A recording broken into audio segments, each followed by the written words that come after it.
Hey everyone, welcome back to the Peterson Odyssey. I'm Daryl and this is... Hi Megan, hi.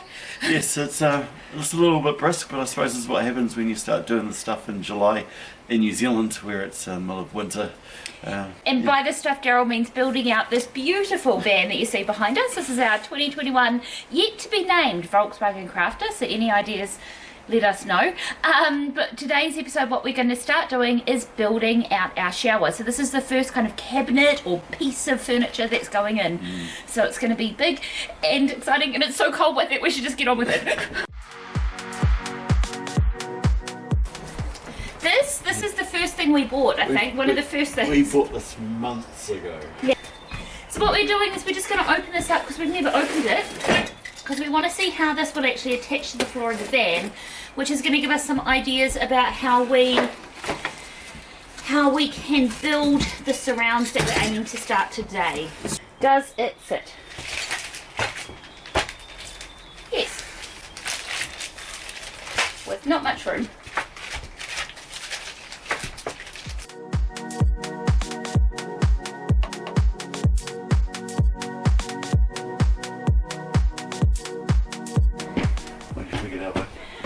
Okay, so Daryl's question was, if we're going to just have this sitting on the ground, how do we make sure it never just accidentally does this? And so, what I think we need to do is to build a small frame that essentially this sits on. So there's like a piece of wood that runs through there, and there, just a little frame, quite thin wood, so that essentially it almost like plomps on top of it, and then this frame is attached to the so badly. And then as soon as we've built this wall, what we can do is we can drill a drop hole in, push this up hard against where it goes. Yeah, because I guess that's the thing is that we can't change that angle now. It's going straight down, isn't it? Yeah, I think it always was. It always had to. The other option is that if this is problematic, and that's why I prefer to know it now, build one wall, check it out. If that's problematic, then we have to have an alternative to the rolling door. Yeah. Which I don't think, or we get a different shower tray. Which we know is near impossible for us. Yeah, I think we're stuck with this guy. Yeah, the shower tray. And I've got no problem with that. I like the shower tray. I do too. It's a bit bigger than I'd like, to be fair. I don't really think it needs to be this big. So we've just returned from a very successful shopping trip down to our local Bunnings. For those of you not in New Zealand, Bunnings is just like a big Australasian Home Depot B&Q type shop. There are a couple like that in New Zealand, and thankfully just 5 minutes from our house there is a Bunnings and a Mitre 10. What we were down there doing, what you saw us doing in the van last, was figuring out how we're actually going to build the shower. So I'm just going to explain. What we've done is we've bought a bunch, kind of like 10 linear meters of these 34 by 60 something, 34 by 60, I think they were millimeter boards, battens, I think. And what we're going to do is on this side of the bed, which is where the this side of the van where the bed is, we're going to build a wall that is made kind of a stud wall using these, and then that allows us to have space for our pipes and also for all of the stuff.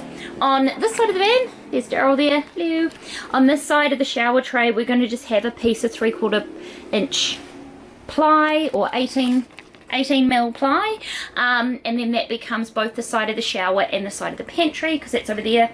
To inch every little bit of space, Daryl figured this out a few weeks ago, that if we kind of cut in here at the bottom of this board, then that means we can essentially shove the shower tray as far in as it can go, and then it will have a ply liner on top. What's that stuff called? Acrylic liner? I'll have the plywood there, yeah, on the top of the shower tray, and then allow for the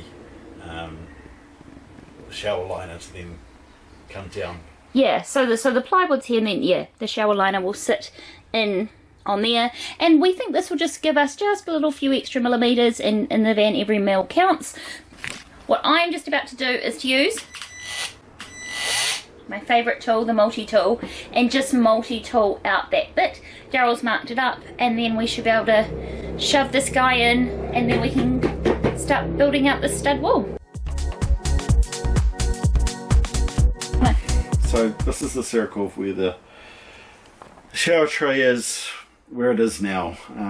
We've got no idea on, well, a rough idea of what's below us, but this is going to be a pretty telling factor. I'm kind of a bit scared. So we are actually terrified, but like Daryl said, what we're trying to figure out is if our hope is that we can just have the shower tray running directly down into a HEPVO trap rather than a P trap or an S trap, and then being able to go off to the wastewater tank. What we're not sure about at the moment, even though we've measured and measured and measured and measured, is exactly, are we going to hit a beam, a support beam under the van, or is this conveniently going to go down into one of those beautiful open cavities?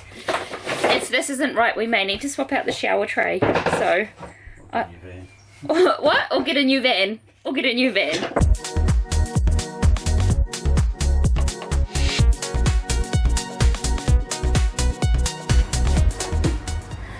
Okay. So it is directly into this beam. Yeah. So in the world of problem solving, this van just keeps throwing more problems us than we're used to, than we're ready for.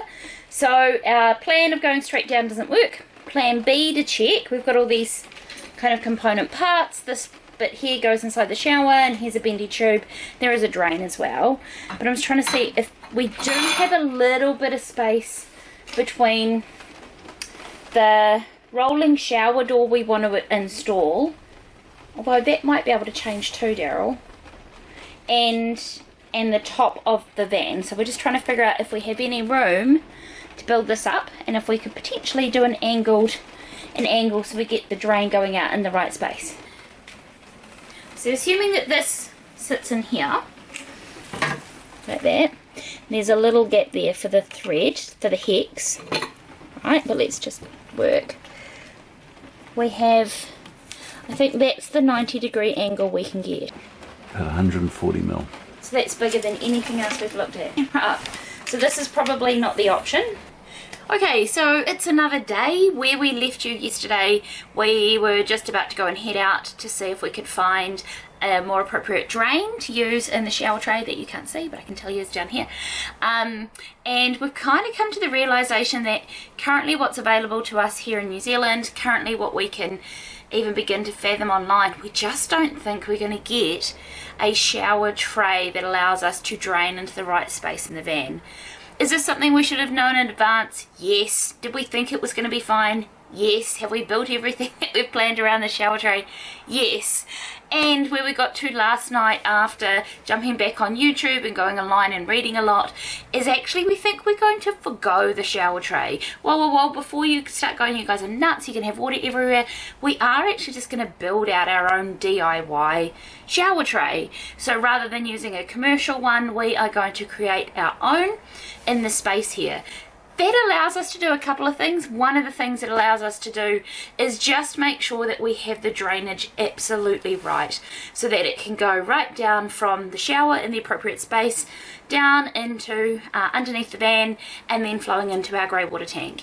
The second thing it actually does allow us to do is just kind of scooch a little space that we might want to use for something else. For example, I'm thinking that we might pull the shower back ever so slightly, like I'm talking 5 centimeters or so, just to give us a little bit more space, not in the pantry, which goes here, but in the sofa that goes over there. And we may also want to scooch a little space in so we're not so tight in the walkway. One of the things that we were weighing up is, do we stick with the shower tray? Do we try all these different things and lift it up and kind of build a bit underneath it so we can have appropriate drainage? But then the trade-off of that is we won't be able to use a retractable shower door, and having a shower curtain is just something we don't want. I know it's all about personal preferences, but it's just not for us. So the only decision I think we've got to is DIY.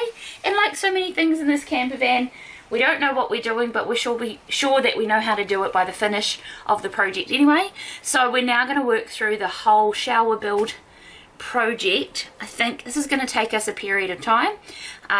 I don't know how long that period of time is going to be, and so we just ask if you just stick with us, and we will either break this into 2 videos or 1 big long video, I don't know.